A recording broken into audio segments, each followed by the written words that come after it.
आज दुईपहर खाइबारे माँ को मनपसंद लंच थालीटे बनैथिली।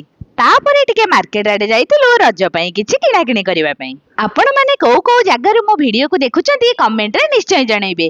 आउ हां आपण को आडे रज केमती पालन हुए सेटा भी जणैबे। शॉपिंग सरला परे हम सुडुल बाबा को नै गलु पार्लर को टिके चुटी काटिबा पई। सेठु आसिला परे माँ रेडी हेकी बाहरिले घर को जिबे बोली। आउ मते देखि कि सुडुल भी आछि ता जेजमा को प्रणाम कला। चाकरी लाइफ रे छुट्टी कम थिबा तो माँ एबे बेसी दिन कोठी भी रही पारु नाहंती। हेले नेक्स्ट थर आसिले बहुत दिन रहिबे बोली कथा दे जाइछंती। संध्या बेले सुडुल बाबा हमर तार कुनी कुनी कंठारे प्रार्थना गाइबा आरंभ करदेला। आउ राती खाइबारे स्वामी को मनपसंद चकुली पिठा को आलुदम रा व्यवस्था करागला।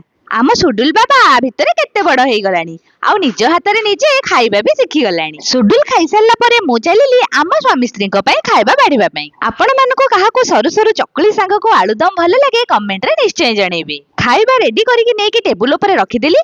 आउ ठीक खाइबा समय रे मोर आज गोटे पुराना कथाटी मने पड़ला। त मु स्वामी की कहिली, तमर मने अछि नुआ नुआ बाहागर बेले आमे भी एमती सब दिन सांग होई खाइ बसंती। हेतो बेले तमे निजे खूब कम खाइ मते ही सब तक खुए दियो। तरकारी भी बहुत कम खाओ मते ही सब तक खुए दियो। मने अछि ना? हां। हेले एबे तो काई सेमती करूनो? तमे बदे मते आगो भले भल पाऊ।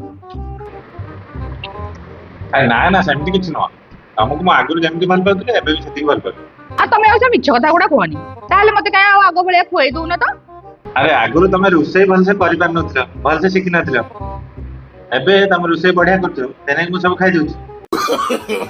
no, no, no, no.